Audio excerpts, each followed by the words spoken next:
Then the Lord appeared to him by the terebinth trees of Mamre, as he was sitting in the tent door in the heat of the day.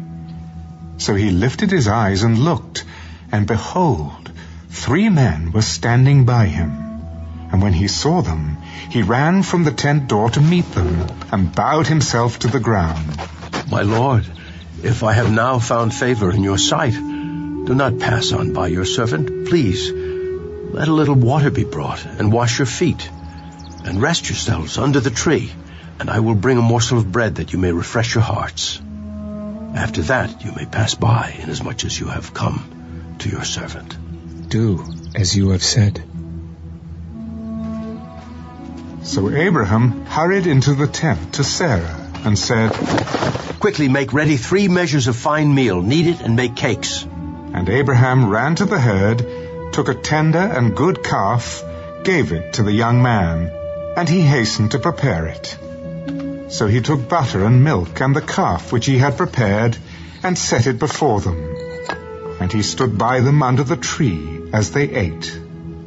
Then they said to him, Where is Sarah, your wife? Here, in the tent. I will certainly return to you according to the time of life. And behold, Sarah, your wife, shall have a son.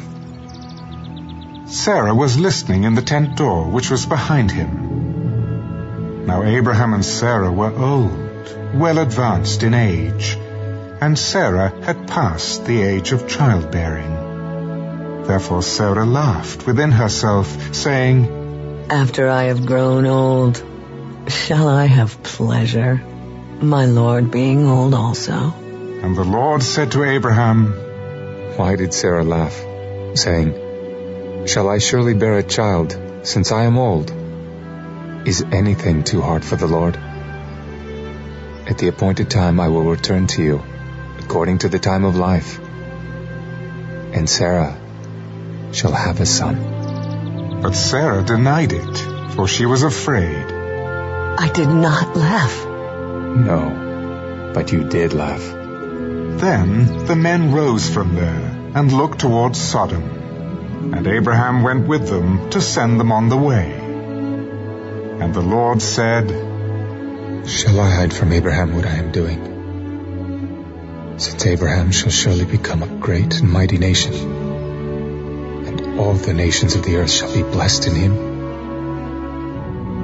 For I have known him, in order that he may command his children and his household after him, that they keep the way of the Lord to do righteousness and justice, that the Lord may bring to Abraham what he has spoken to him. Because the outcry against Sodom and Gomorrah is great, and because their sin is very grave, I will go down now and see whether they have done altogether according to the outcry against it that has come to me. And if not, I will know. Then the men turned away from there and went toward Sodom. But Abraham still stood before the Lord, and Abraham came near. Would you also destroy the righteous with the wicked? Suppose there were 50 righteous within the city. Would you also destroy the place and not spare it for the 50 righteous that were in it? Far be it from you to do such a thing as this, to slay the righteous with the wicked, so that the righteous should be as the wicked. Far be it from you. Shall not the judge of all the earth do right? If I find in Sodom 50 righteous within the city, then I will spare all the place for their sakes. Indeed, now, I who am but dust and ashes have taken it upon myself to speak to the Lord. Suppose there were 5 less than the 50 righteous. Would you destroy all of the city for lack of 5? If I find there 45, I will not destroy it. Suppose there should be 40 found there. I will not do it for the sake of 40. Let not the Lord be angry, and I will speak. Suppose 30. should be found there. I will not do it if I find 30 there. Indeed. Now, I have taken it upon myself to speak to the Lord. Suppose 20 should be found there. I will not destroy it for the sake of 20. Let not the Lord be angry, and I will speak but once more. Suppose 10 should be found there. I will not destroy it for the sake of 10.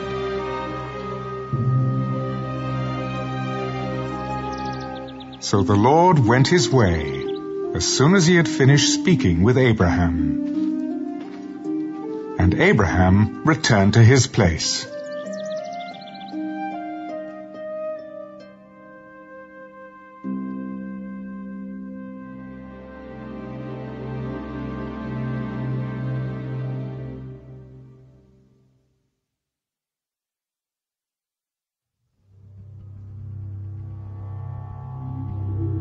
Now the 2 angels came to Sodom in the evening, and Lot was sitting in the gate of Sodom. When Lot saw them, he rose to meet them, and he bowed himself with his face toward the ground. Here now, my lords, please, turn into your servant's house and spend the night, and wash your feet. Then you may rise early and go on your way. No, but we will spend the night in the open square. But he insisted strongly. So they turned into him and entered his house. Then he made them a feast and baked unleavened bread, and they ate. Now before they lay down, the men of the city, the men of Sodom, both old and young, all the people from every quarter, surrounded the house. And they called to Lot, "Where are the men who came to you tonight? Bring them out to us, that we may know them carnally." So Lot went out to them through the doorway, shut the door behind him, and said, Please, my brethren, do not do so wickedly.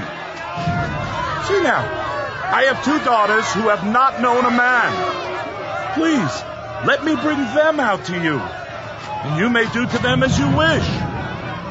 Only do nothing to these men, since this is the reason they have come under the shadow of my roof. Stand back! This one came in to stay here, and he keeps acting as a judge. Now we will deal worse with you than with them. So they pressed hard against the man Lot, and came near to break down the door. But the men reached out their hands and pulled Lot into the house with them and shut the door. And they struck the men who were at the doorway of the house with blindness, both small and great, so that they became weary trying to find the door. Then the men said to Lot, Have you anyone else here? Son-in-law, your sons, your daughters, and whomever you have in the city. Take them out of this place. For we will destroy this place, because the outcry against them has grown great before the face of the Lord, and the Lord has sent us to destroy it. So Lot went out and spoke to his sons-in-law, who had married his daughters. Get up! Get out of this place! For the Lord will destroy this city! But to his sons-in-law he seemed to be joking. When the morning dawned, the angels urged Lot to hurry. Arise, take your wife and your 2 daughters who are here, lest you be consumed in the punishment of the city. And while he lingered, the men took hold of his hand, his wife's hand, and the hands of his 2 daughters, the Lord being merciful to him, and they brought him out and set him outside the city. So it came to pass, when they had brought them outside, that he said, Escape for your life. Do not look behind you, nor stay anywhere in the plain. Escape to the mountains, lest you be destroyed. Please, no, my lords. Indeed now, your servant has found favor in your sight, and you have increased your mercy which you have shown me by saving my life. But I cannot escape to the mountains, lest some evil overtake me and I die.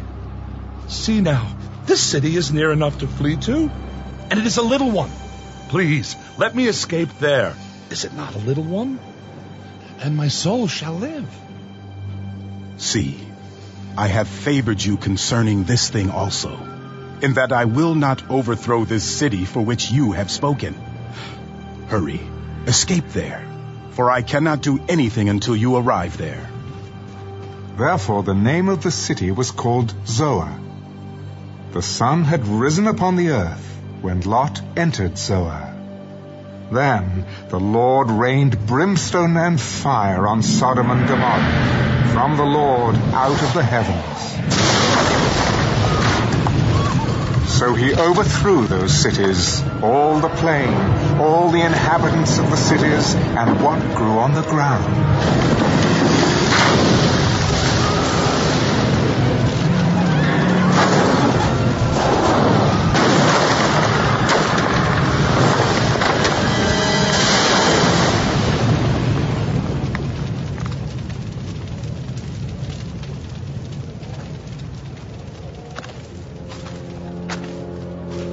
But his wife looked back behind him.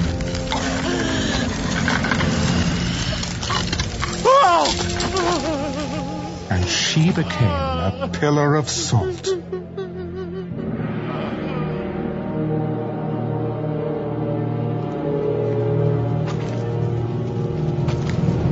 And Abraham went early in the morning to the place where he had stood before the Lord. Then he looked towards Sodom and Gomorrah, and toward all the land of the plain, and he saw, and behold, the smoke of the land, which went up like the smoke of a furnace. And it came to pass, when God destroyed the cities of the plain, that God remembered Abraham, and sent Lot out of the midst of the overthrow, when he overthrew the cities in which Lot had dwelt. Then Lot went up out of Zoar and dwelt in the mountains, and his 2 daughters were with him, for he was afraid to dwell in Zoar. And he and his 2 daughters dwelt in a cave. Now the firstborn said to the younger, Our father is old, and there is no man on the earth to come into us, as is the custom of all the earth. Come, let us make our father drink wine, and we will lie with him, that we may preserve the lineage of our father. So they made their father drink wine that night. And the firstborn went in and lay with her father. And he did not know when she lay down or when she arose. It happened on the next day that the firstborn said to the younger, Indeed, I lay with my father last night. Let us make him drink wine tonight also, and you go in and lie with him, that we may preserve the lineage of our father. Then they made their father drink wine that night also. And the younger arose and lay with him, and he did not know when she lay down or when she arose. Thus both the daughters of Lot were with child by their father. The firstborn bore a son, and called his name Moab. He is the father of the Moabites to this day. And the younger, she also bore a son, and called his name Ben-Ammi. He is the father of the people of Ammon to this day.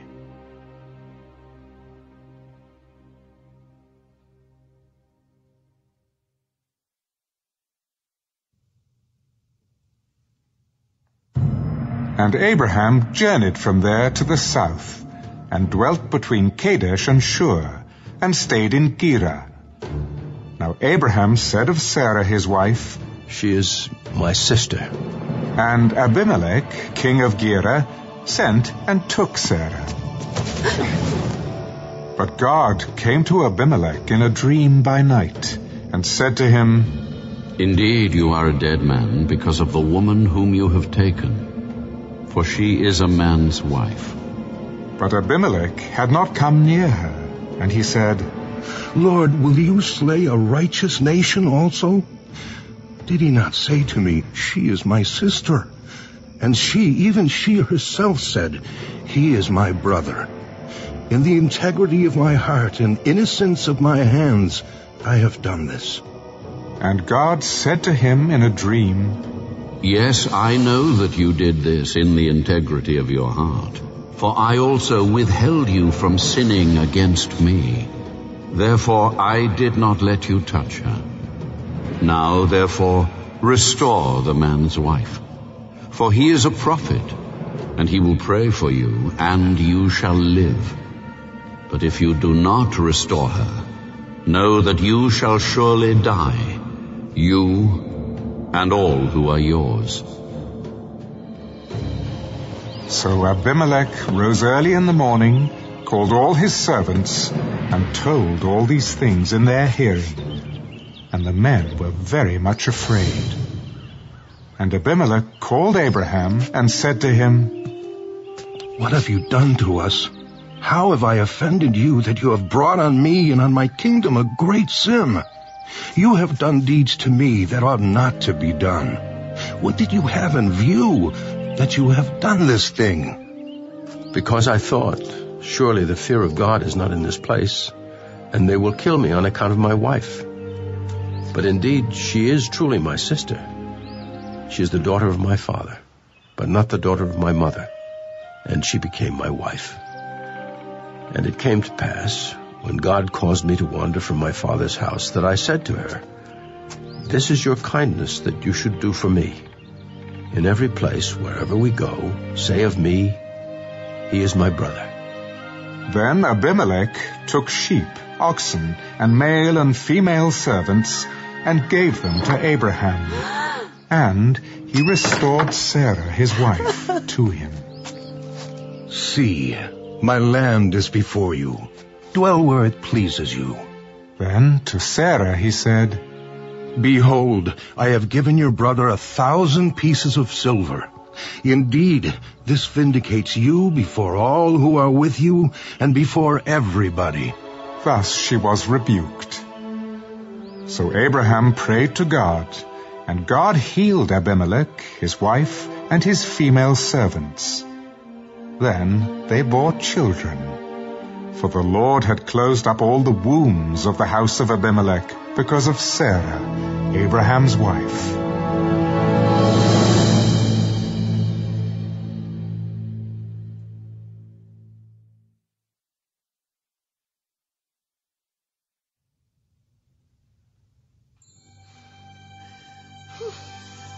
And the Lord visited Sarah as he had said, and the Lord did for Sarah as he had spoken. For Sarah conceived, and bore Abraham a son in his old age, at the set time of which God had spoken to him. And Abraham called the name of his son who was born to him, whom Sarah bore to him, Isaac. Then Abraham circumcised his son Isaac when he was 8 days old, as God had commanded him. Now Abraham was 100 years old when his son Isaac was born to him. God has made me laugh, and all who hear will laugh with me. Who would have said to Abraham that Sarah would nurse children? For I have borne him a son in his old age.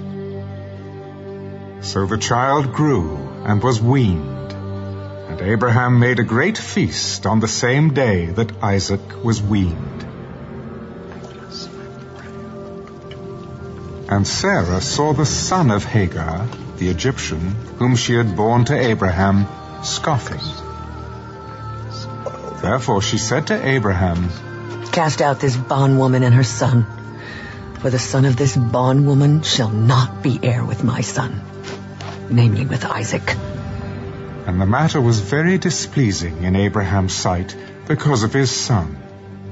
But God said to Abraham, Do not let it be displeasing in your sight because of the lad or because of your bondwoman. Whatever Sarah has said to you, listen to her voice. For in Isaac your seed shall be called. Yet I will also make a nation of the son of the bondwoman, because he is your seed. So Abraham rose early in the morning and took bread and a skin of water,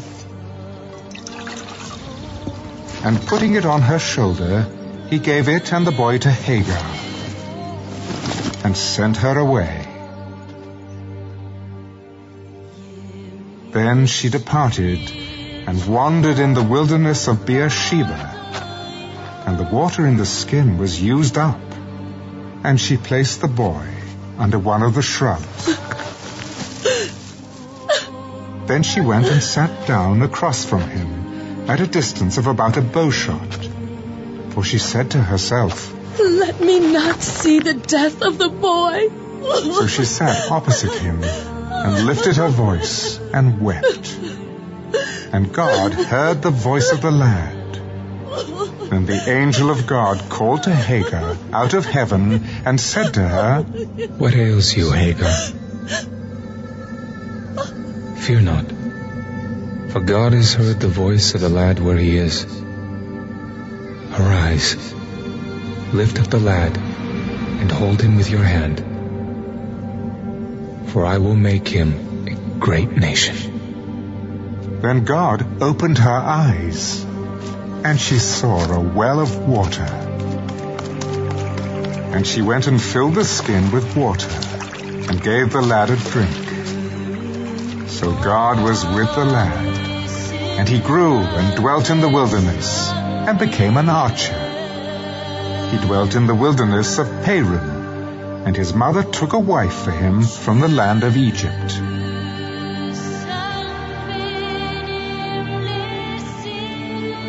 And it came to pass at that time that Abimelech and Phicol, the commander of his army, spoke to Abraham. God is with you in all that you do. Now therefore, swear to me, by God, that you will not deal falsely with me, with my offspring, or with my posterity, but that according to the kindness that I have done to you, you will do to me and to the land in which you have dwelt. I will swear. Then Abraham rebuked Abimelech, because of a well of water which Abimelech's servants had seized. I do not know who has done this thing. You did not tell me, nor had I heard of it until today. So Abraham took sheep and oxen and gave them to Abimelech, and the two of them made a covenant. And Abraham set 7 ewe lambs of the flock by themselves. Then Abimelech asked Abraham, "What is the meaning of these 7 ewe lambs which you have set by themselves?" You will take these 7 ewe lambs from my hand, that they may be my witness that I have dug this well. Therefore he called that place Beersheba, because the two of them swore an oath there. Thus they made a covenant at Beersheba. So Abimelech rose with Phicol, the commander of his army, and they returned to the land of the Philistines. Then Abraham planted a tamarisk tree in Beersheba, and there called on the name of the Lord, the everlasting God. And Abraham stayed in the land of the Philistines many days.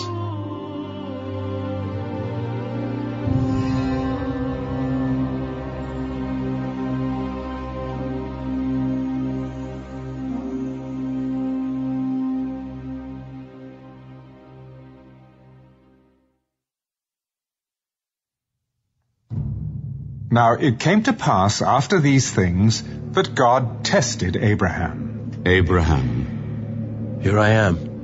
take now your son, your only son Isaac, whom you love, and go to the land of Moriah, and offer him there as a burnt offering on one of the mountains of which I shall tell you. So Abraham rose early in the morning and saddled his donkey, and took 2 of his young men with him, and Isaac his son.